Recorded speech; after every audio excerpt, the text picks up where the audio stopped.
It's been a process getting both on RPAN and on YouTube and Twitter all at the same time. By the way, guys, if you're watching from Twitter, by the way, I'm about to post it to Twitter. By the way, Cool. I'm gonna retweet as well and tell everybody we're live now. Yeah. I can't see the RPAN followers. Let me go to the RPAN link that you sent me and then just mute that. Retweet. Come by and chill. Yeah, I can see the RPAN chat in. Oh, everybody can see my screen. I can see the RPAN chat in. I probably need to pull a separate browser for that. I can see our RPAN chat in OBS, which is nice. So I can respond within OBS without having to jump out. Yeah. So I am. What else I need to fix? We got. Of course, 5 watchers. The camera in OBS, I force it to set the focal point or the focus, because for some reason Logitech's focus it cannot figure it out. I don't know why Logitech does such a bad job with focus. All right, guys. So we're live. If you're watching on Twitter, stop by, say hey, send comments in the chat. You know, we'll respond to them. We're just kind of talking, having a nice time. We were gonna do a whole big thing. Well, not really a big thing, but we have an outline for you guys, like what we're gonna talk about and whatnot. Let me actually pull that up. If you guys want to stop by, say hey. You have some topics that you want to talk about. Let's chat about them. Let's chat about them. It's gonna be fun. It's gonna be really fun.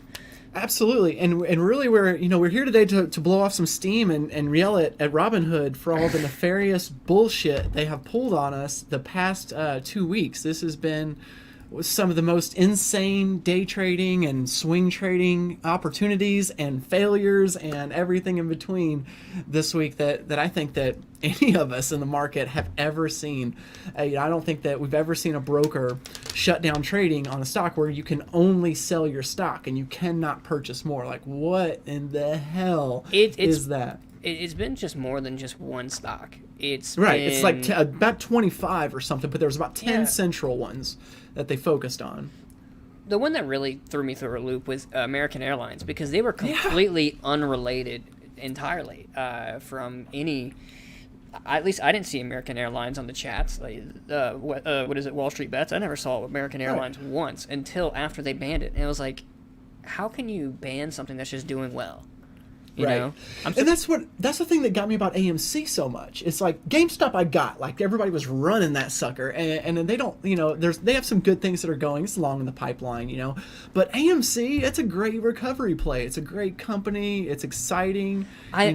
I'm not sure how it's going to play out, because hopefully, AMC stays open or whatever, but my age group and everybody below me, not that interested in watching movies anymore, like going out to watch it. They just rather stream it at home because it's cheaper, because they're so broke. I agree with that, and I don't see how AMC doesn't capitalize on that and come out with a streaming app. I mean, how are they not translated their theater service over into a mobile service? Maybe that's going to happen at some point. That I would see that's being the next big catalyst, hopefully, for that stock. But I was telling someone else that I'm just accumulating right now personally. I'm letting my call options exercise, and I'm adding as much of that stock as I can, because that is a great recovery play. If you look at it a year, 2 years out, the stuff that you're going to sit on and do nothing with, I mean, that's got to be a pretty safe 300-400% gain or something. So I'm happy to just sit on the stock. Sandy Toes just commented, what's the difference between a garbanzo bean and a chickpea? I wouldn't let a garbanzo bean on my face. Oh, that's some all dirty right. puns there. Yeah, that's fun. All right. Anyway, so and I think that, gosh, there's so many people buying it, and you're gonna think that it wasn't just a bunch of kids on the internet running these things up. It's hedge funds versus hedge funds in this, and they're trying to blame younger, Robinhood users to to try to castigate them and say that they're the bad people in this whole situation, when it was really hedge funds that were more than 100% short of stock, naked shorting and all this stuff to make them, so they're basically, it's like counterfeit shares, basically. Did you see that stuff you don't have. Did you see that they're gonna try and pull deep fucking value in front of the Senate? Absolutely, they're gonna take deep fucking value, and they're gonna blame him, and they're gonna say some of the stuff. But the thing is like, he didn't misrepresent his positions. If he was doing all this and he was misrepresenting his positions, like he was saying that he was long, posting screenshots, but yet not really long the stock, that's a problem. But as long as that's your position, you're like, hey, this is my position. You guys can follow me if you want to, but there is nothing illegal about talking about your positions. We talk about them all the time on Twitter and all this. The main thing that really hits you is when you're misrepresenting your position. If you say, like these short, what's that, Hindelberg or Heidelberg or whatever, the big short company that came out short today against. Yeah, he says it's a little guy's fault. Company. Don't you get it? Yeah, it absolutely. Brian's on here.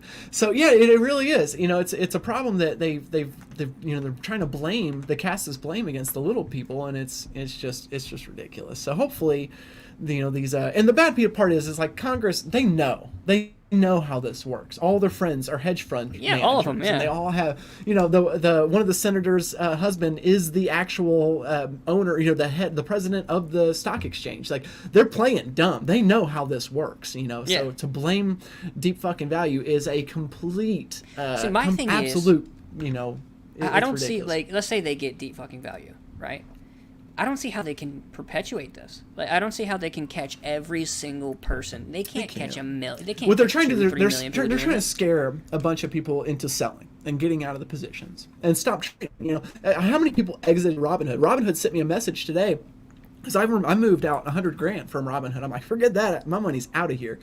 And they sent me a message today that said if I put more money back in, then they would give me back a rebate or something like that. Broke Meerkat asked, "What do you think about the surge in Dogecoin?" You're probably not going to like our answer. Yeah, I mean, we have a podcast coming out about that, and if you want to watch it, there's an OG Bitcoin investor that has been investing for years, and he's kind of controversial in that term, the Bitcoin or crypto world. He thinks that Bitcoin should be used as a currency rather than a wealth store like it is being used now. But Dogecoin, I think it's a meme stock, and I'm not sure, because the way it works is there isn't a finite amount of Ted Cruz's wife as a president of NYSE. I didn't know that. Yeah, I didn't know that. It's not Ted Cruz's wife, right? It's the wife is the husband is the president. It's the wife is Cheney. It's not Cheney or I don't know. Dick Cheney. I don't know. He scares me. But anyway, because dude, all right, I can get off on the tangent. But anyway, Dogecoin, it's unlimited Dogecoin. So whenever there's more people buying Doge, they just print more, and it doesn't that ruins the value of the coin. Whereas Bitcoin, you have 21 million coin. That's it. That's all you've got. Once the last one's printed, that's it. You're done. So I think it's going to. Yeah, here's Elon the Musk thing uses Dogecoin. I don't think he does. Yeah, I don't think he does either. There's somebody. I will say this. There's somebody with $1 billion in Doge, but they're giving out little 69 coins every week. They're giving 69 coins out. And that's not Elon. Like, I don't know. I mean, I follow Elon very closely. Zach Fox just said, shit coins. Yeah, but they and so here's the other thing: is Dogecoin isn't supported on most coin platforms. There's a reason for that. And so you're buying it from Robinhood, and you're not really actually buying Dogecoin on like a marketplace. You're borrowing it from Robinhood. You're buying it from Robinhood. And if you watch these crazy spikes and runs in Dogecoin, Robinhood doesn't have the liquidity to maintain the balance, the pricing the same as the coin exchanges. You go on the coin exchange and say Dogecoin, when it hit 8 cents the other night, we were on a podcast live or recording one when it hit 8 cents. And if you look on the other coin exchanges, it didn't even cross a nickel. So, it's getting ran up on Robinhood because of Robinhood's liquidity problems. They don't have enough coin to maintain it. Just like the stocks, they can't maintain the liquidity on the back end, so the prices run up, and it causes them a very high transaction fee, and they lose the money in the exchange. You know, it's like the options market. They're basically making money. The market makers are making money on the price differences of the stock by shorting and going long in the stock to maintain the liquidity in between the option values as option premiums.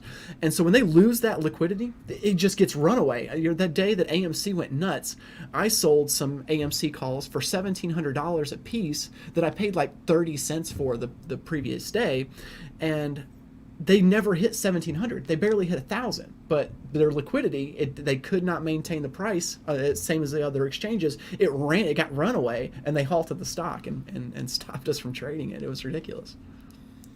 Brian Miller says, sorry, she's the investment manager for Goldman Sachs. So, like, you know, I'm always like, oh, I kind of, like, resent these guys, but also, like, if you could have an end to these conversations, right, and learn what they know and, like, talk amongst them, I personally think connections are, like, one of the best things you can have in life, not money.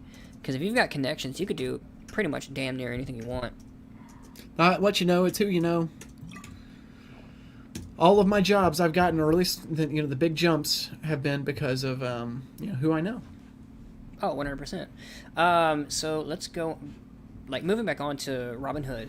I haven't been able to trade for the last almost 2 weeks because I'm trying moving all my money out as soon as this Robinhood tobacco came out, and they wouldn't. I was like, okay, I'm gonna try and move over to Webull. Wouldn't let me. I had no position. I sold all my. Are they positions. giving you an error? Because I know someone else was saying that they were. Every time they give me an error, and then recently, like the last few days, or actually, what did it say? Friday, Monday, they started saying that I can't take my money out. I can't take my money out. And they kept trying to say like, oh, you have a new bank account, you can't take your money out. I'm like, I don't have a new bank account. I don't. I'm trying to transit like the same bank account that I made a deposit with. I'm trying to make a withdrawal. And they do not respond to emails whatsoever. So like my money is locked in there. So I'm now using Webull, and Webull's finally going through. But that's going to take till the 10th. So I'm going to be out another week for sure. Yeah, no, it's crazy. I moved my money to Fidelity, and or at least a good chunk of it. And Fidelity won't turn options on. You know, they said it's going to be 3 days to turn options on. It's been over a week and still no options. I tried calling in. I was on hold for 3 hours trying to get through. Never could get through to anybody. I was on their chat webpage trying to chat with them, and I was on there for hours just letting it sit there. And I walk away to go to the bathroom for a few minutes, and I guess it like gave me someone, and I didn't respond fast enough, and they kicked me out of the chat after like all day of it sitting there. And so, I can't trade options either on Fidelity. So what I'm doing right now, I'm still trading like a few things on Robinhood, like AMC and GME, just to stick it to them. And then I'm going to end up transferring the rest of my stock out of Robinhood. And I've moved everything over to TD Ameritrade and Fidelity and Webull mostly. So, guys, if you're in the chat or you're watching us live, drop some likes in the chat. Drop questions in the chat. Anything you want to talk about. Somebody messaged me on Twitter and said Gene Simmons is on the Doge train now. Yeah, they are. I saw him, and he actually posted a picture of. You remember that picture that Elon did where he had like Doge and he was putting it up there? Somebody photoshopped Elon holding up Gene Simmons, where Gene Simmons was then holding up Doge. That's so weird that Gene Simmons is in it. Mia Khalifa was in not inside Gene Simmons. Good God. You never know. She was in, or she's all in on Doge apparently. Is she? Yeah, I don't know. I don't see it as long term. But I mean, who knows? It'd be like what Elon said: is the most entertaining outcome is the most likely. So if that's the most entertaining outcome, that's most likely. I know my camera just went completely out of focus, but. I think it's insane, and there's so many coins out there. It's going to be a fight to the top to see who can maintain it. But I think that I agree with a lot of the Bitcoin experts we talked to. It's Bitcoin. Bitcoin is the main one. It's the one. If you're going to buy one, you're going to buy Bitcoin. I'm not sure if it's. I think Bitcoin's great, but I don't think it's going to. I don't think it's going to be the one that's going to take us to.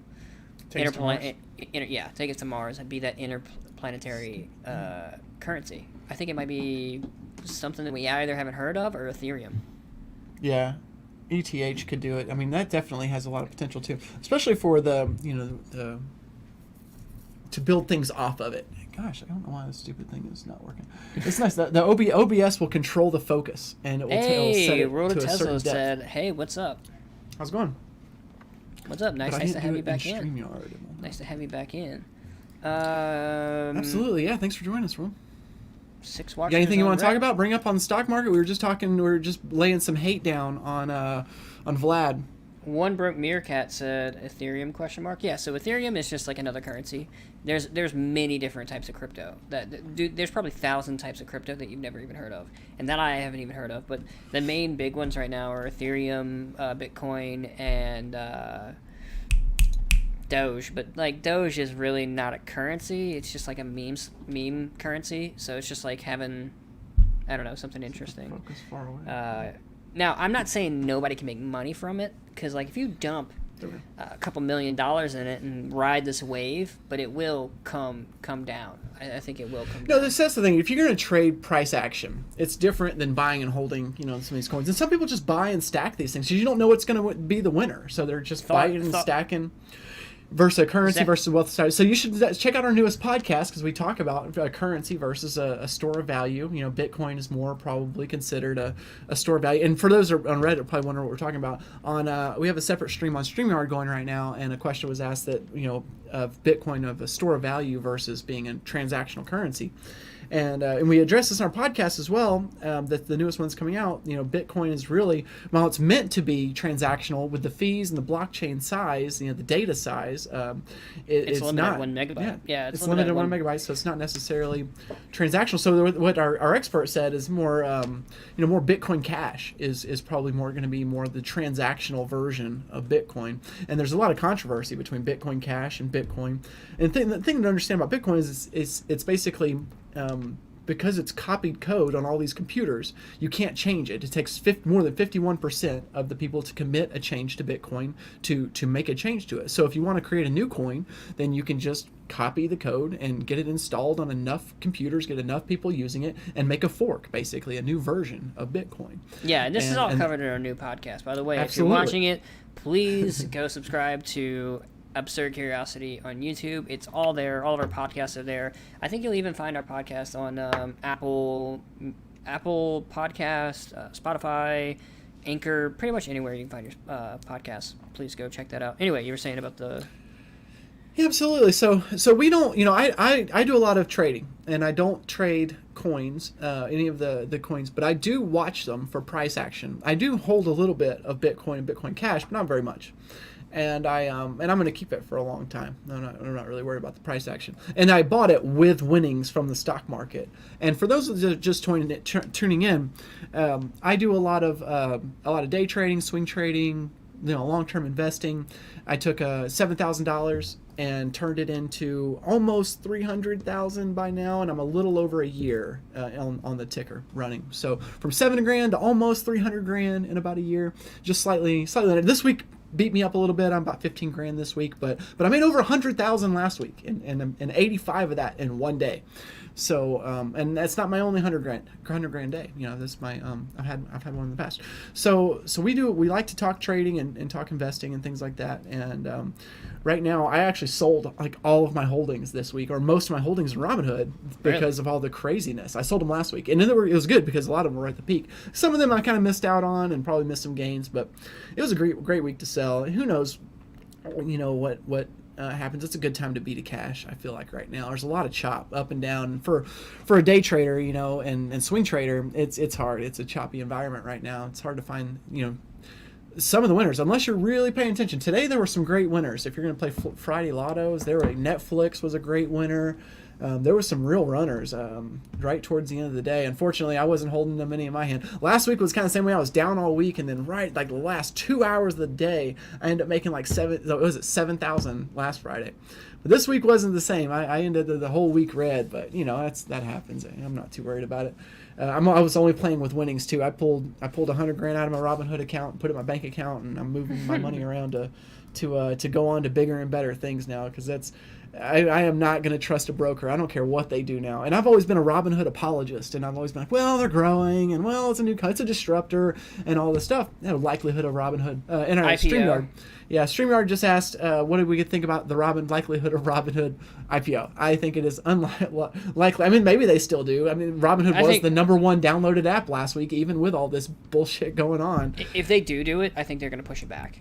And I was talking to I don't want to say her name out loud, but it's a girl that me and you both know. She's a brilliant person.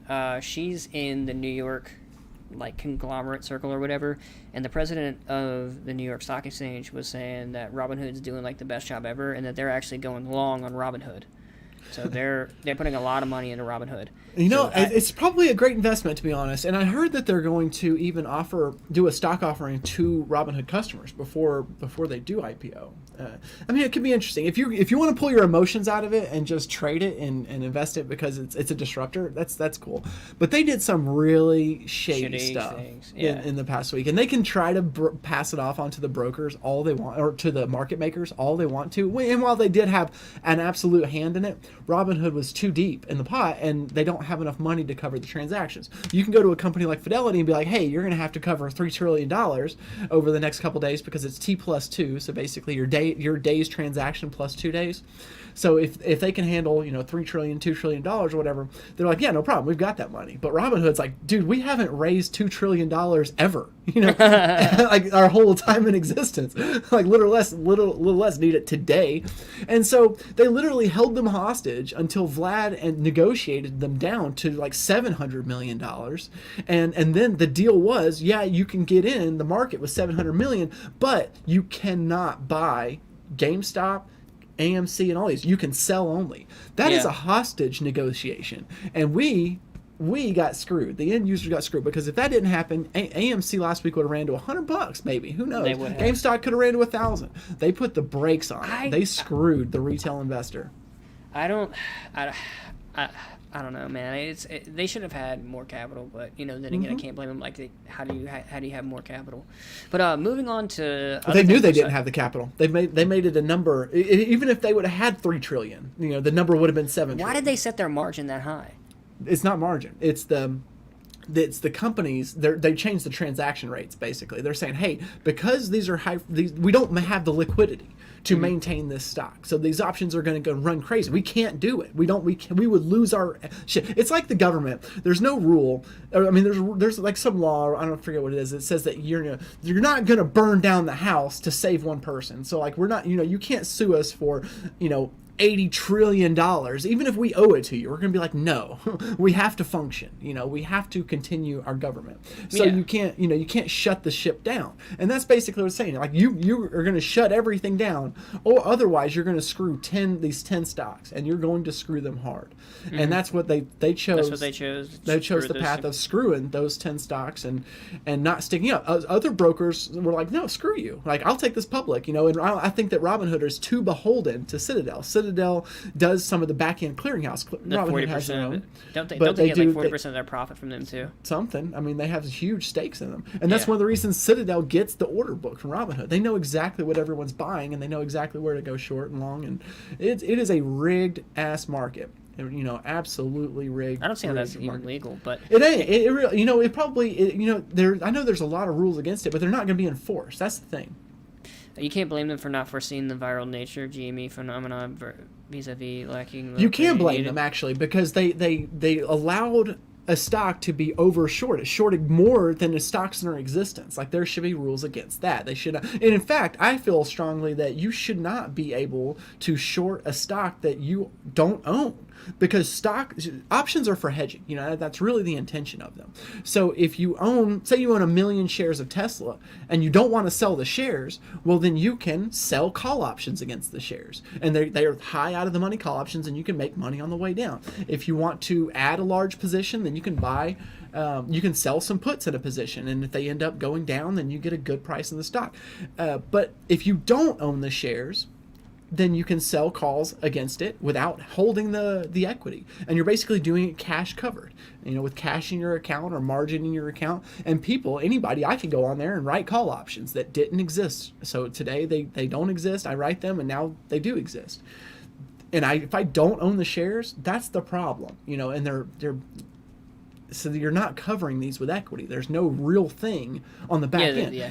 So when it runs up and they like, well, we need all these shares. It's like, well, they don't exist. And it's like, well, how do we get them? You have to keep buying. You have to raise the price. It's like, but we don't want to pay that. Well, then let's shut the market down. That's not how it should have went. It should have went, and they should have lost their ass. I mean, they should have lost. Said the ability to short stocks provides a lot of liquidity in the market. That's why it's not banned. I know, yeah, it does. But the problem is, they've screwed us by not keeping it open. The whole point, it's a casino. It is a game. It's a game, and so they changed the rules midway through the game because they were losing too bad. And you can be a apologist all you want to for them, but that's the fact. They lost the game and they rigged it so they didn't lose completely. They lost trillions and trillions of dollars, but they should have even lost more. They should have lost 3 times or more what they did lose.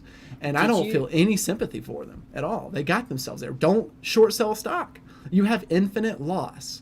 Loss opportunity when you're short selling a stock. Well, I mean, when I buy a call option, I have a limited loss and infinite gain. If they're selling a call option, they have infinite loss and limited gain. That's the point. I think where they fucked up is whenever they went over 100%. Whenever you start shorting over 100%, it's like, what are you doing? The thing is the data lags. So nobody actually knows how short a stock is. There's people that make estimates like S3 and these intermediate people, but there's and it's all different. Like some people are like, oh, it's 115% short, and other people are like, no, it's only 11% short. Like it is a massive gap, and there's no rules. So I could say, no, actually, it's only 73% short, and I can't get in trouble for that. I could say, no, it's actually 200% short. I can't get in trouble for that. There's no rules. So it is a bullshit rigged game that they can just rig against us and just completely take all our money and not look back. Now, how do you feel about what is it, Citron? Oh yeah, no, all the shorts. I mean, so they shorted, what was it, Palantir, I think it was, and I lost $12,000 on Palantir. I had a huge bet on Palantir. Palantir was looking. They just shorted. Hot. They were like, we don't have anything. We have no against reason. Yeah, we have no reason to short it, and they don't even they just said it went too high too fast. That's it. And so I lost $12,000, and no one comes out here and helps me out and halts the market and gives me my $12,000 back. Can we talk about the Tesla shorts for a second? Right. Have you ever interacted with them on Twitter? It is. Oh yeah. And absolutely, it's insane with the mental acrobatics. It's not as bad anymore. I don't feel. I'm talking about whenever it used to be bad. It used to be really bad. Maybe when I got into the Tesla community, maybe a year ago. Yeah, coming up in a year, because I was helping Elon with the ventilators and shit. But the things that I was seeing was insane. And then also, I can't really say, and they're not short sellers, but some people think that his dad ran an emerald mine, and that he's fucking wealthy. I mean, I know his stepdad did, but I remember he was a piece of shit. Yeah. Yeah. Yeah, Elon said many times he didn't get shit from him. It's like I had a wealthy not wealthy, but a well-to-do stepdad who had a good job and stuff. And I moved out when I was 16. I didn't get a damn thing. I had to fight the state to get myself adjudicated so I could get student loans and access to money because he had some money and wouldn't give me. How do you do? What do you do there? So I don't know. That's people just don't want to accept that someone like Elon works so damn hard and like the day he became the wealthiest person in the world, he tweeted out, like, well, that's cool, Yeah, now go back to work. Yeah. I don't see how he could have done that. I would have been on Twitter all day, what the fuck, but he's like, nope. Don't you like how a few days ago he was like, all right, I'm off Twitter for a while, deleted the app, and then at 3 a.m. started tweeting again, from the web.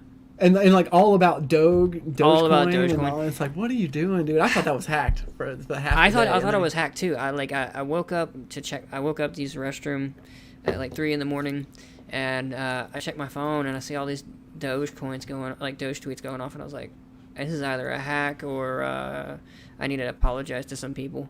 And because one of my friends in the Discord chat, by the way, we have a Absurd Curiosity Discord. If you guys want to talk, it's absolutely fun. We have a bunch of people from all over the world talking in it. Anyway, we were talking about stocks and crypto, and he brought up this one Doge account, and it's got $1 billion in Doge, $1 billion in Doge, and we're like, who the fuck else could this be? Because Elon always says that he does not have any shares of Doge. Yeah, and I think he only said he has a quarter of a Bitcoin, or that he got for free because Yeah, he signed he up for said- some app or something. Yeah, he says he's got like $50 in Bitcoin, and it's like, what? Does he really? Is he just lying there and promoting it? But like, even if you look at his 3 a.m. tweets, the price of Dogecoin plummeted immediately after those tweets. So it wasn't like he raised the market like he normally does. Dogecoin's now, so it's getting tougher as you move up the scale. I don't know. I don't see it keep running. And I bought like 118,000 Dogecoin at like 2 cents, or no, not 2 cents, but 0.002 cents, and I sold them at like 0.004 cents, and I was super happy. I was like, yeah, double my money, woo!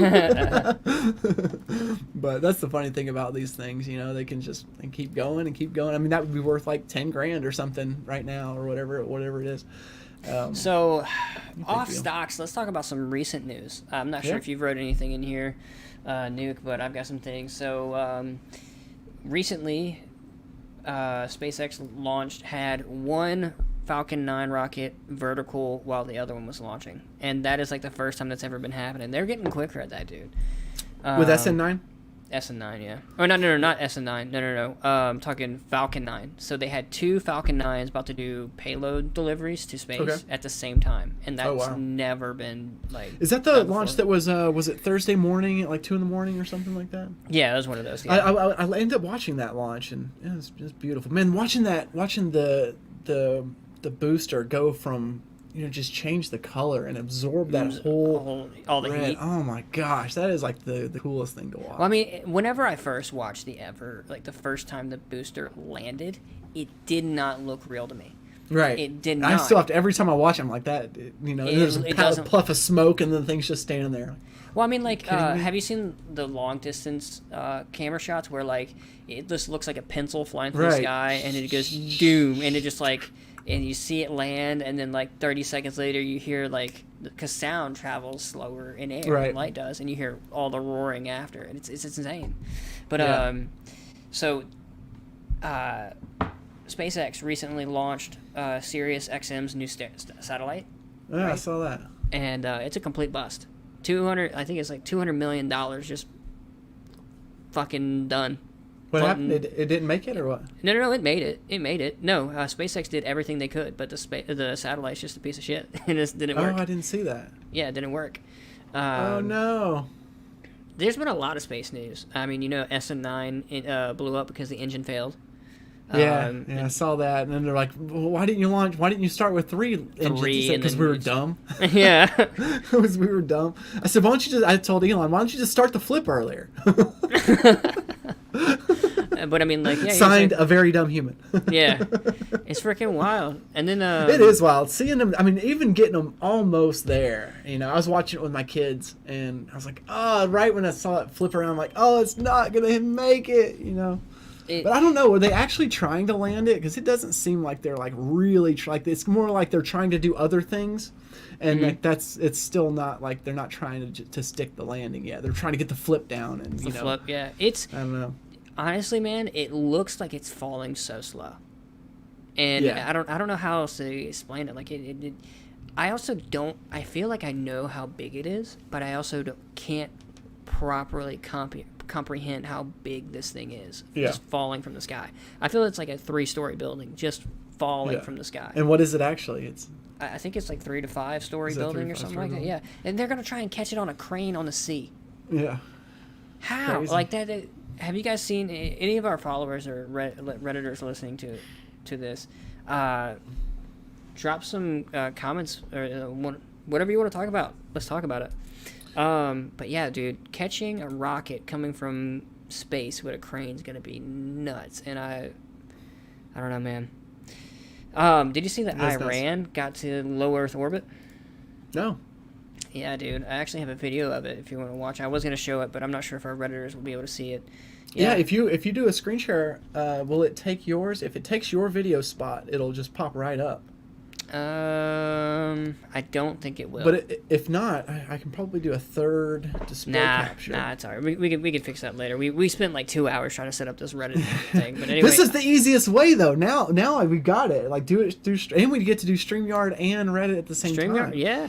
And for Reddit, for the it seems like our watcher count just bumped up. So thanks for tuning in, guys. We're from the Absurd Curiosity podcast. We have a pretty regular podcast. We talk about a lot of different things, a lot of Teslas, science, trading. We have very interesting guests, but this is Cole Adam Davis and I. I'm Sean Pickett. We can find us on Twitter there from our tags, and go check out our podcast. You know, we love to just sit around and bullshit and talk shit and all that. We do it all day. We have a Discord that's a lot of fun to post memes in and talk shit and you might learn something too, like make friends. We also run a really cool fitness competition. Definitely drop that line while we have some people jumping in.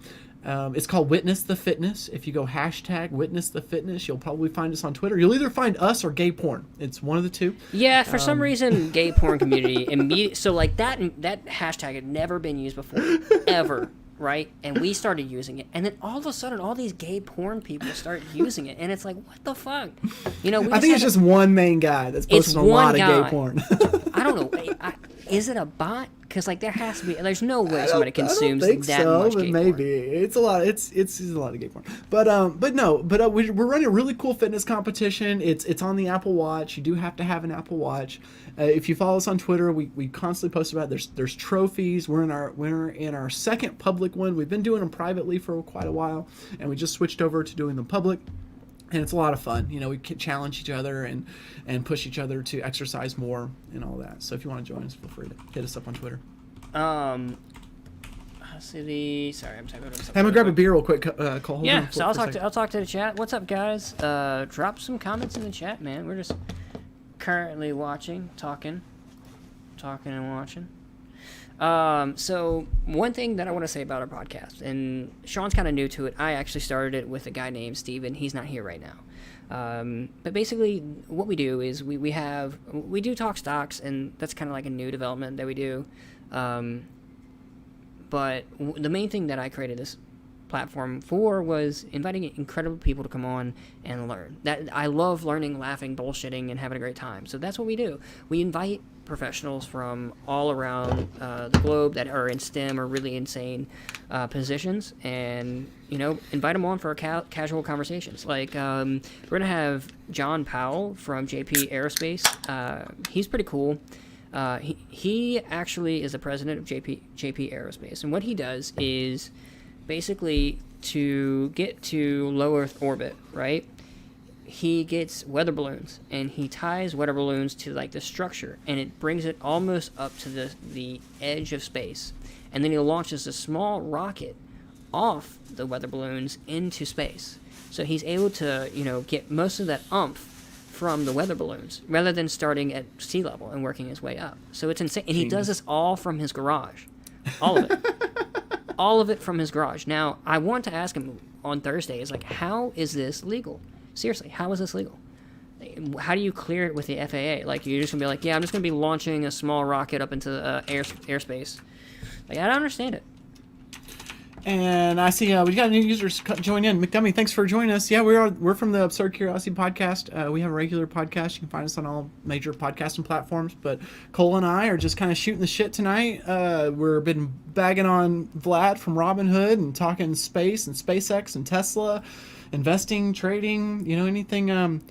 We talk about a lot of things. We have a lot of guests that come on our show, and we thought we would come on RPAN tonight and just kind of talk. We might do this more regularly. We stream video games sometimes. We might play Phasmophobia later. We do a lot of things. I'm Nuclear Geek. I do. I'm an expert in radiation safety and the nuclear medicine industry, hospital consulting, all that, trading, 3D printing. Gosh, I have like a million hobbies. And and Cole over here, feel free to give you an introduction to him. Cole's med student and resident genius over here. So I'm just I just graduated with a a degree in biomedicine, or biomechanics. Really, I've done cancer research. I really focused on one of the rarest and most aggressive cancers in the world, called triple negative metaplastic breast cancer. And don't worry, I'm not going to talk that much about it, but it is wicked. And I'm not sure if you guys or any of our listeners know what stem cells are,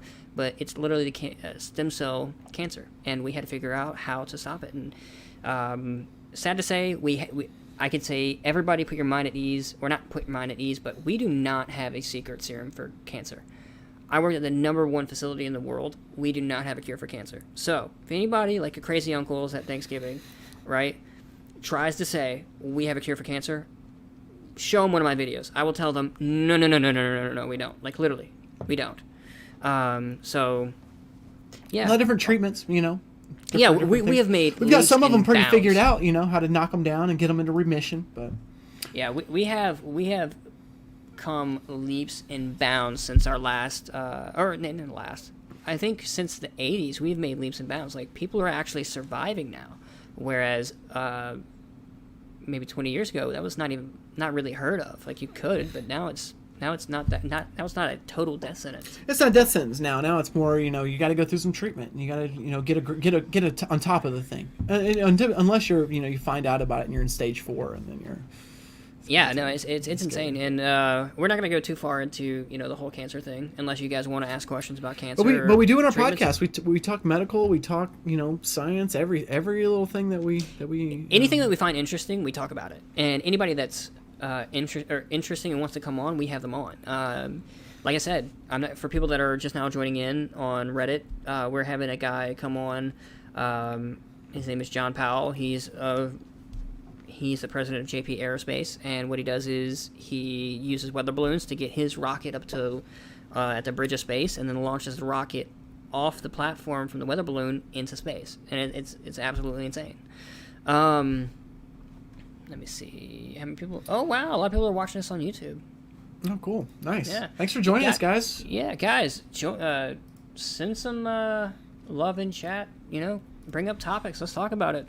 Absolutely. And for everybody listening in, we're right now, we're streaming on StreamYard, RPan, YouTube. I think we're live on Twitter right now. So, and plenty of places to come find us. You know, our podcasts are, the ones that are recorded on YouTube. And I know we have one that's coming out soon. We have one that just released this week with Earl of Frunkpuppy, who is the social media guru of Tesla. You know, Tesla might not exist without Earl of Frunkpuppy. Oh yeah, 100%. He also is a really amazing psychologist. Don't let him fool you. He's not just a Tesla guy. He's a psychologist, and that's kind of what I want to bring him on to. But he does a lot of. He's done some secret undercover operations that have been really cool, and he talks somewhat about them, not really, but he lets all the government classified stuff. Oh he yeah, tells us right all of it. You just gotta go watch the podcast. Yeah, all of it, 100%. But no, it's a really good one. It's really interesting, especially if you like Tesla and if you're into the Tesla community. You know, I think that a lot of people that either come on our show or part of the podcast, we're all big Tesla fans and Elon Musk fans and all that. And now we're actually getting away from that, and that's kind of cool. I mean, you know, Nuclear Geek, your audio is 95% left mix. Any chance you can fix? Maybe. That is actually really good help. Thanks, man. Yeah, thank you. Is it because you have your mic pointed a certain type of way? You know, I know it will pull it mono because it's a mono mic, and you have to make it do something. I think there's something I have to check. Anyway, while you guys do that, Midnight Trambler. Oh, I know. What's up, man? How you been doing?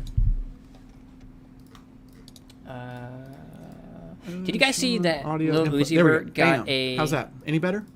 Well, there's a delay. There's probably a lag, but and they'll hear me when it comes through. Yeah, I had to change it from we just switched OBS all around. We were trying to stream earlier, and we were injecting through OBS Ninja, and we just could not get the audio streams of all of our of both of us to come through.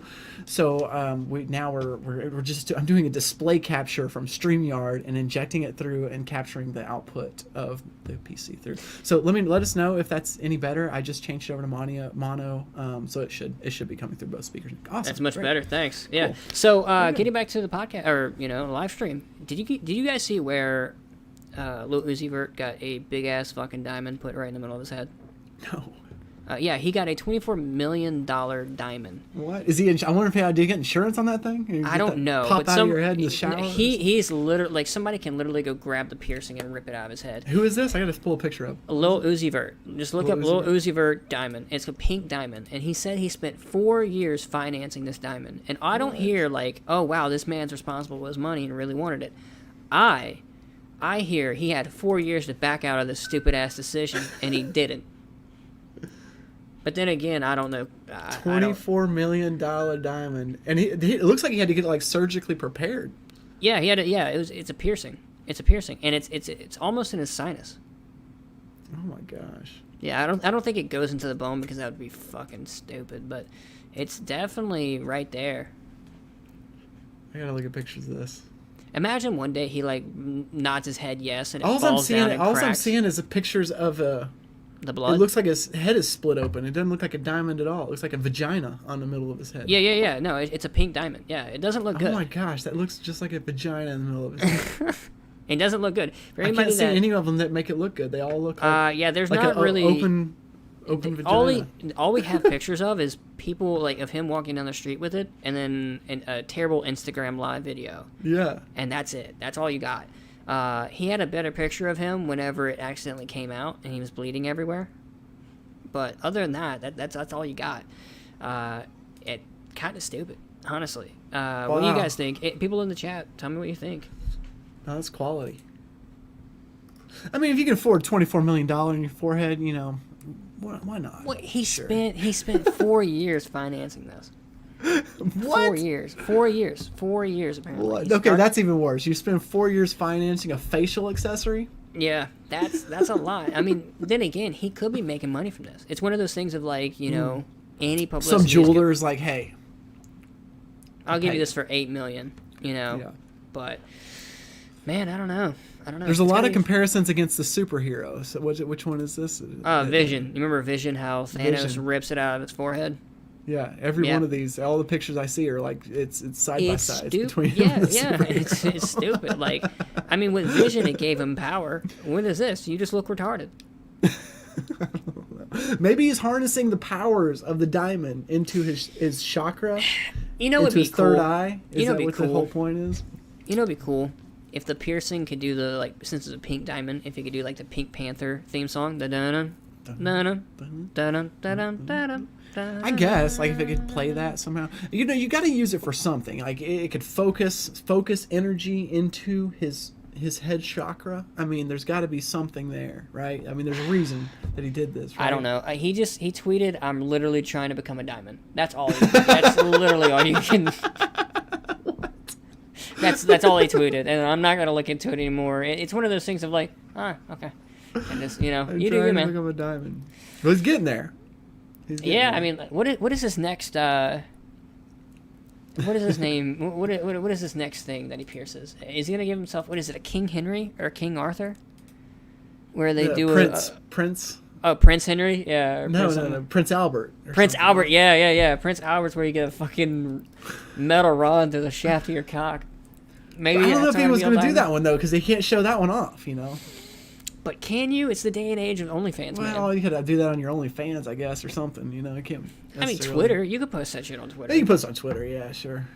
Because like Twitter always has porn. Sometimes I'll just be like scrolling through Twitter and be like, oh, that's what that is. Okay. What I'm super surprised on, I know we talked about this in the podcast, is that with TikTok is not, you know, doesn't have like a adult section or something. Like, at what point is that going to happen? You know, the OnlyFans merges with TikTok, and there's a.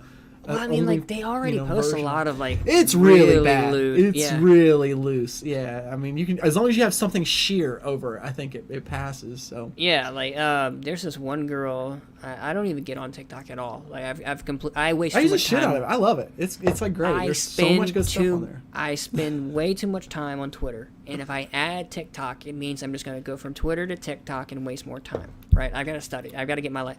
I'm too ADHD. You do. You got MCATs coming up. Yeah. So no, but like, there's this girl named, like, what is her name? Megnut, I think that's the name of her. She's super pretty, but like, all she does is post lewd stuff, and you know, so, I can't hate it. TikTok thinks I'm like a lesbian woman, and now like the I want to know what kind of person TikTok thinks I am, based on what it feeds me on my For You page. And it's like, some of the stuff it gives, I'm like, why? Like, it shows me a whole lot of people scraping 5-gallon buckets with the like mud in them for like drywalling. I don't know why, but like every 15th video. It? Do you watch? No, I go right to the next one. I don't know why. Oh, okay. I wasn't sure because I was about to say, if you sit there for a second.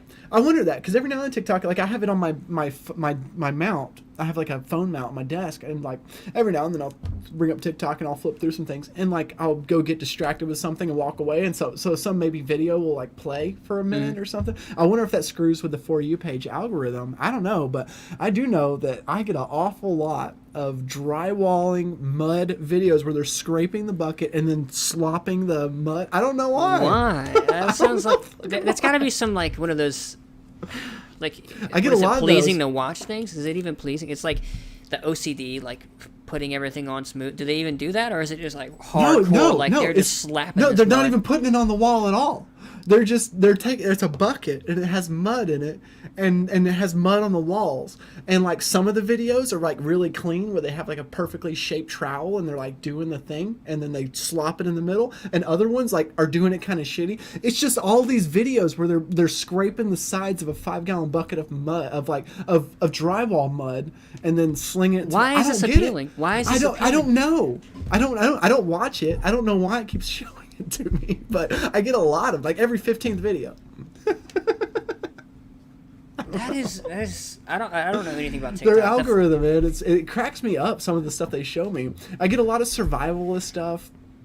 I get a lot of weird stuff that pops. You ever up on look TikTok. at what Google thinks you are? No, I never have. Dude, okay, they'll tell you? Yeah, go to Google Analytics and it'll tell you like what everything is pinging you for. Dude,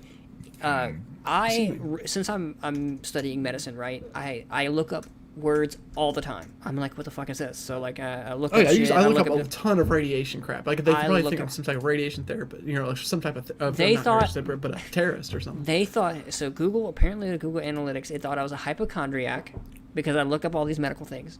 They also thought that I had HIV and herpes. And they also thought I was a. Do you just put your email in? I don't even know. It's like it's asking for an account name. So, are you in Google Chrome right now? Yeah. Go to settings. Oh wait, here. Just look it up. Like it's like property name. I don't even know what else crap is. Google know about me. Here, I'm gonna see, just type in I'm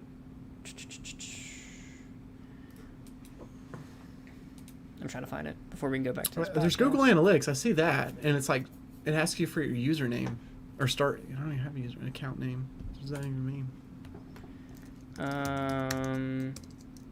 Is that my username? It used to be able to. Okay, so and then it's asking me about a property. I don't know. Okay, so I'm gonna send this to you in the stream. So go to private on the stream. I can't do that because then it'll. Oh, here. I'll send it on. Send it on Twitter. But anyway, I want to see what you have. I'll tell you what I have. They think I'm a 37-year-old man. They think I have HIV and herpes. They think I'm a hypochondriac. I don't have HIV and or herpes, by the way. So what do I do? Scroll down to the bottom and hit what? Yeah. I mean, do you where does it say? It just says see how your ads are personalized. I have it like there's just a bunch of bubbles. Yeah, that's all it thinks you are. Oh, that's what it is. Okay, so it thinks it's a 35 to 44. They got that right. Male, autonomous. What the hell does autonomous mean? Autonomous driving. I'm or rogue. Autonomous AI. Yeah. Oh, these are just search terms I search for. It's So it takes all your searches and puts you in a group, and builds your personality off that, so it can feed you ads. So it thinks I'm in the social networks. Thinks that I like speakers. Apparently. I mean, there's like a million things on this page. Oh yeah, it thinks that I'm into golf, which I'm really not into golf. It also thinks that I love working in the hospitality industry. I do not. Where does he? I don't see this. All I have is a bunch of bubbles. I have a bunch of bubbles too. But how do you know which ones that it cares about or something? They're Tesla, all just Motors. These are all just my search terms. These aren't my search terms. Like it says, I like greeting cards. It says I really enjoy footwear. I don't have that. do you mean? I mean, I have the footwear bubble, I guess. Yeah. Mine says I'm really into. Well, I'm just saying like I'm really into this, but it says like everything it knows about me. Green living and environmental issues, which is kind of true. Health education and medical training is true. Does it tell you your household income? Because it tells me my household income. It says I'm upper middle. I just have a ton of bubbles they're just all the stuff I search normally. It tells me my marital status, single. Really? It's all bubbles. You just gotta like dig through them and see what it thinks about you. But mine are all just like companies and topics. It's not like anything personal. Oh, mine's personal. Yeah, mine's not personal. Mine's all just like. Okay, here's household income, and it says just high. High. That's all it says. Mine says upper middle. Yeah, mine just says high. Oh well, you do luxury goods. Mine knows a lot luxury more. Vehicles. Here's my marital status. It says married. They got that wrong. I'm divorced. Dumbasses. Those you think pieces want to of marry shit. this? Are you fucking kidding me? No. Motorcycles. I had a motorcycle like years and years ago. Oh, it says Parental status. What's that mean? 4 factors. What is parental? It means I have kids in the ages of 1 to 3, 4 to 5, and 6 to 12. Did he get that? I don't have a 1 to 3 anymore. Oh, well. But I guess I would have, as they're growing up, so they kind of get that right, I guess. Price comparisons. I do product reviews and price compare. Professional wrestling. I guess I did. So a while back, the Undertaker lifted his mask and he did all these interviews and stuff. And I don't even care about wrestling at all. But he was on First We Feast, and that's one of my favorite YouTube shows. Oh. And so I started going down a Undertaker rabbit hole. I wonder if that's what that has to be the only time I've ever looked at professional wrestling. Dude, stocks and bonds are way down here. Yeah, that's in there. Technical. There's a lot of things. Ad categories on YouTube beta. It says you can choose to see fewer ads from alcohol and gambling. Yeah. I didn't think they were able to Let's talk about my Twitter blocking. So I've been strategically, I guess not so strategically, but I block every single account that promotes tweets on my Twitter feed. Yeah. And I've been doing it now for months, a couple months. And it's awesome. It's great. I can encourage everyone that uses Twitter to block every single account that promotes tweets. Your Twitter feed will get super interesting because you won't see the same ads anymore. In fact, the ad companies, they disappear from your Twitter feed, and you start seeing people that promoted their own tweets, and you get some funny ass tweets. I blocked someone today that just said, "This is a promote." Why is this tweet promoted? I saw that. It's Yeah. so stupid. And now I'm finding other people that block all these promoted tweets. It's like a gang of us. And your feed gets super funny and interesting, and there's no more bullshit. Companies are trying to tweet at you constantly and all this, and it's gone. It's great. That's one of my favorite features about Twitter is blocking accounts. I have, let's see how many now. I think I have 3,000 accounts blocked or something Jesus stupid. Christ, man. Hold on, I'll tell you real quick. It's a lot. Because I've been doing it for a while, and I'm pretty quick with the block button anyway. If you come on there talking negative, I'm gonna block you. I don't like negativity. Mute and block. Anyway, here it is. Blocked accounts. No, it doesn't show. It shows me on mobile how many I have, but it's 3,000 or something like that. That's insane. Yeah, and you can't export your block list anymore. Used to, you could export and import block lists, and they do it specifically because people were building up advertiser block lists, and they were using them. Yeah, that's funny. Yeah, those suckers. Anyway, Connor's in here watching live. Apparently, he just sent me a message on Discord. He was like, "Hey, what is the link to this Google thing?" And it's like, dude, why don't you just come on and chat? We've been asking you to come in, jump in. I have a 3-member. We could pop another member up here. Well, even if you could just comment in the comments, it's like this works pretty well. I think this works much better doing StreamYard plus screen capture import into OBS versus natively using Ninja to import in. I'm glad we tested it out though. At least we know now. This is a much easier way to get there. I think next time, or for this next podcast or next live stream that we do, I want to have it a little bit more structured so people can come in and really enjoy it. Because right now we're just kind of we're just spitballing. We're spitballing. We're just bullshitting. We're bullshitting right now. We had a long week, the struggle. For those joining, we were talking earlier. I lost $13,000 this week in the stock market. You guys are interested? We can talk about that. But I made over 100,000 last week, so I'm still all right. He's paying. So the thing is, he's playing with profit. So I mean, it's kind Playing of with like, profits. oh no, I lost it, but I could still gain 200,000 next week. So I'm gambling. I like to gamble. I'm a big gamble person. I used to go to the casinos and gamble. Man, I love gambling. And I used to go play. You ever count? No, I don't count cards. So what I did, here I'll tell you, it's the most fun thing. I used to go to just in St. Louis because I lived kind of near St. Louis. I go down to St. Louis to the Ameristar, and I'd play 3-card poker, or I'm sorry, I'd play blackjack with a 3-card poker side bet. So if your 2 cards plus the dealer's face card made a 3-card poker hand on the deal, then the side bet pays. And it pays 9-1 at the time whenever I was doing it. And so as long as you bet that side bet every time, then as long as you hit it once every 9 hands, it pays for, it's a free play. And if you can hit it twice in 9 hands, then you made money. And since it pays out 9-1, so I would just basically, just kind of, I would play it every time. And then some of the times I would double down and some of the times I would triple down, but I would at least bet my minimum bet on side bet every single time. And there was times I walked in casino with like $300 and I'd walk out with like $3,000, playing that side bet. And I never even knew about that shit until some friends of mine drug me to the casino. And then I sat down at this blackjack table and there was this old guy that was sitting there and he was like, hey, you know about this side bet? And I was like, no, I don't know shit, dude. And he's like, let me show you. He's like, we don't come here to play blackjack. We come here to play this side bet. And so me and that dude sat there and made $1,000. I made like $2,000 that night. And all my buddies lost money. And we were at my buddy's bachelor party. And they were like, they had got away from me for a while. And I was at the blackjack table. I came back and they were all sitting at the slot machines. And they were like, yeah, we lost our money. I'm like, I made like $2,000. What are you guys doing? And then while we're sitting there bullshitting, I stuck a $20 bill in the slot machine next to it and pulled it and won like $250 or something like that and bought everybody Patron. I was like, all right, what the hell's going on? It was great. I've always had stupid luck when it comes to that stuff. Dude, I don't. I have the blessing of not having stupid luck when it comes to gambling and stuff like that. So I just don't. I don't. Because I know as soon as I put that money in, I'm gone. It's gone. Instantly. Now, see, I walk in with that mentality. I walk in with, I do the same thing with trading. I walk in the door with money I'm willing to lose, This is gambling money. And when I walk in the casino, I've got money in my wallet, and that's the money I don't plan on walking out with. And if it does go away, I'm not going to the ATM and pulling more. That's the money. That's my night, And I do the same thing with trading. Here's my money, and if I lose it, I take a break, and I don't trade. I go refresh my mind, and think about other things, and then I'll go back in with a fresh mind and I'll start trading again.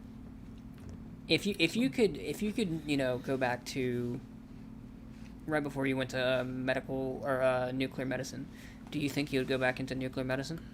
If I could go back to like after high school and like all the way back before I went to school, before I went to any post secondary education or something, I would go trade. I would invest. There's just so many great things you can invest in with your money, and start with small money. Not a lot, and you can get there. You start with, what is it, $1? You double it 20 times, it's $1 million or something like that. So it's not hard to make a lot of money in the market. Like I said at the beginning of the show, I took $7,000 and I turned into almost 300,000, and I didn't know what I was doing at first. Now I'm got it much better. But now do you think a lot of your success came from Tesla? Because Tesla was just running. It definitely got my jump start in success, and also got me a jump start in interest. Because I didn't know, what I didn't know. I just started out as an investor and got lucky and hit a bunch of heavy call options and just, went from $5,000 to $100,000 like in a day, and laying on the ground crying that day. It was so crazy, and that I was like, man, there's money to be made everywhere. There's so much there's so many opportunities to people freaking out about this GameStop and AMC thing, but there are opportunities left and right every single week to make 2,000% return. And in fact, my highest gain on AMC this last week was 2,500%. That was the best one I did that I sold for. Dude. But I have sold call options for greater than 10,500%. I had blink calls when they went nuts, and I sold a lot of those for 10,000% gain. So You know, Shit, dude. It's crazy. You can go nuts with these things. You catch the right ones. You know, so people freak out about they went 400%. It's like big fucking deal. We can find 10,000% runners sometimes. So floaters. And then other things go to nothing. You know, it's that's the game. You know, some things you can run crazy and other things. You know, but it's all gambling for me. Like I put my money in and let the chips roll. I'm trying to play it smart. I'm trying to I'm trying to follow what Dan Limitless. from Limitless does. I'm not playing with profits anymore. I was, but now I'm not, playing with your because money. It's harder when you're playing with your money. Nokia fucked me. Or actually, I got a Nokia after you, and I was that. thinking, I thought I was going, and then I couldn't sell it because it just kept on dropping, Yep. and then I couldn't sell. And so, and Nokia is a great example because that was one that I grabbed that morning, and I sold some calls for 400% gain. I held them for like 10 minutes. It was 300, 400% gain. I don't remember what it was off the top of my head, but it was crazy, and it was minutes. It was less than 20 minutes, and I made crazy money. I sold it, most of it. I think I held some of it, and then I ended up progressively selling it, into it. But I made my money in minutes in that sucker, And then others get in at the top, and then it goes back down. And you're like, fuck. It's like yeah. like good friends. They lost money on AMC this week, and I lost money this week too. But they lost their money. They're like, oh, because they got it at the top. And it was funny because last Tuesday I was buying. I'm telling them, and we have a separate Discord for trade, and I'm telling them, dude, I'm buying AMC, and they're like, you're crazy. I kept going in. Every time it dipped, I bought more, and then the next day I made $85,000, and they're like, you're a motherfucker. Yeah, I remember you telling me that, dude. It's okay, can we talk about, I'm not sure if he's in this chat or not, but what was it, Coach? Coach was he's been talking about AMC even for the last week, and AMC or GME, no, not AMC and GME fail. And he's been talking about GME this entire time. He's like, dude, I was telling everybody to get out. I was like, no, you weren't. And he lost his money. He lost his money on AMC. Yeah, he made $100,000 and then lost $100,000 the next day, and it was gone. It was because he held. He held, but he you also... gotta sell when something like that moves, like with AMC. I held some of it, but I sold a majority of it. That next day, Wednesday, I didn't sell my shares, but I sold all my calls, and I made my 80+ grand, and I put it in my pocket, and I'm like, all the rest of this is I'm playing with profit. So who cares if it goes to nothing? Great, fine. But if it goes to another 100,000, then awesome too. But at the same time, it's like I'm not playing with my own money at that time. So I don't know, man. I mean, right now, like I said, I'm doing my 20%. I'm doing my 20%. I'm getting out, and that's what happened to me on AMC. Because if I would have held I had a call for 129, and I think it was a week before 129. I was like, okay, AMC's not going anywhere. Zach Morris is tweeting about it, but it's not going to go anywhere. And it fucking did this insane shit Monday. If I would have held on to it, dude, I would be up $5,000. So last week I had $35 GME calls that I sold Friday morning at a loss, and those things at the end of Friday were like $1,800 a piece, and I sold them for like nothing Friday morning. So you can, and I still had a great week. I still made $8,000 that day, but yeah, I would have made like 26,000 if I wouldn't have sold my GME calls. I want to tell everybody that's watching this, I am new to investing. I think I've only been doing it. I mean, I've had a week break, or I'm not going to count the week break that I've been forced into, but I've only been doing this for about 2 or 3 weeks, and I was getting FOMO from this motherfucker right here, because he was like, dude, I made $8,000 yesterday, and then I get another text, he's like, dude, I just made $100,000 today, and then I'm like, fuck, what do I need to do? And he got a Nokia, and he was like, dude, I just made, a couple thousand off a Nokia or some shit like that. I did. I made good money. Yeah, and I was like, well, shit, let me get a Nokia, and then it dropped, and it fails. I played emotionally, and it's hard to chase, and not. I didn't do any technical analysis. I was just like, if Sean's doing it, you know what? I didn't do any technical analysis either on Nokia. A buddy of mine texted me. He was like, NOK. I mean, literally, like a friend. That's all he texted me. NOK. I went to the stock, saw it was just starting to peak, and all these meme stocks were going. I said, fuck it. I put like $1,000 on it, and it just went boom. And I was like, oh crap, sold it for 400%. Get out of it. I'm done. Like if I make 400% minutes, like I'm out.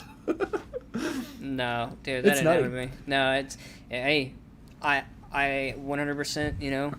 I wish you the best of luck for your next trade. Hopefully for me too.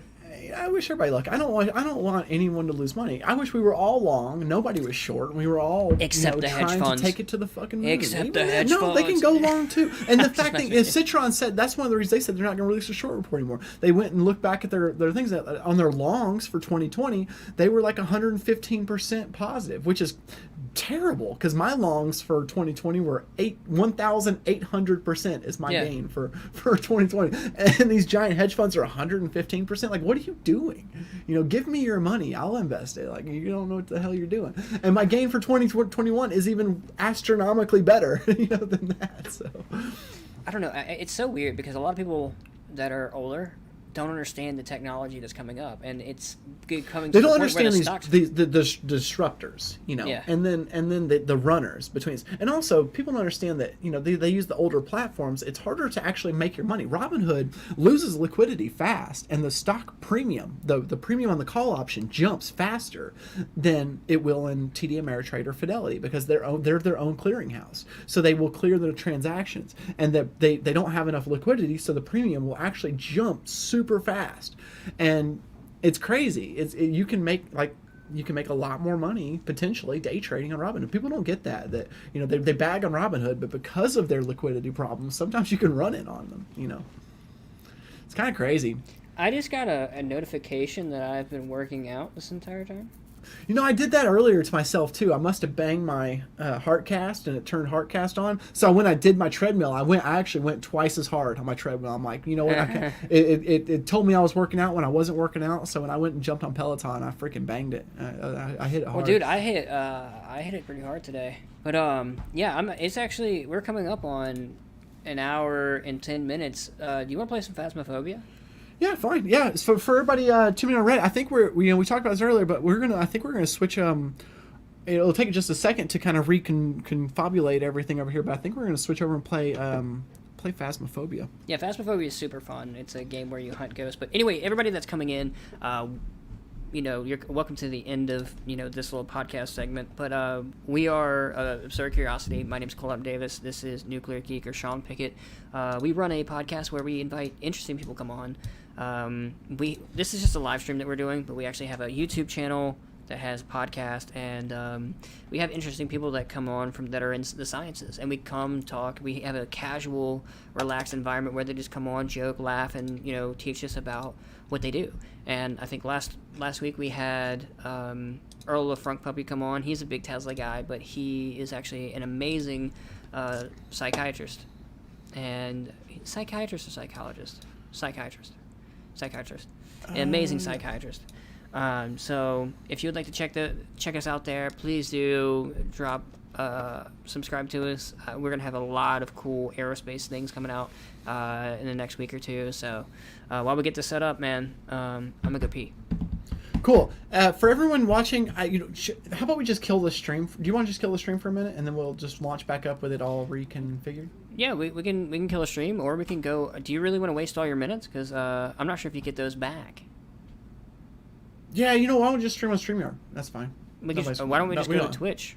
That sounds good. Yeah. We'll just for everyone watching, I am the same name on Twitch @nuke_geek, and go hit up. I'll go check out my Twitch. We're gonna stream Phasmophobia. For those that want to watch it, it's a horror game.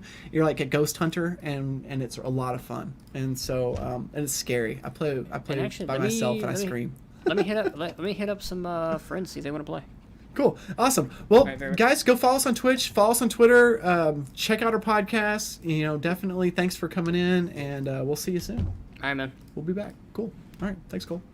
Peace. See ya.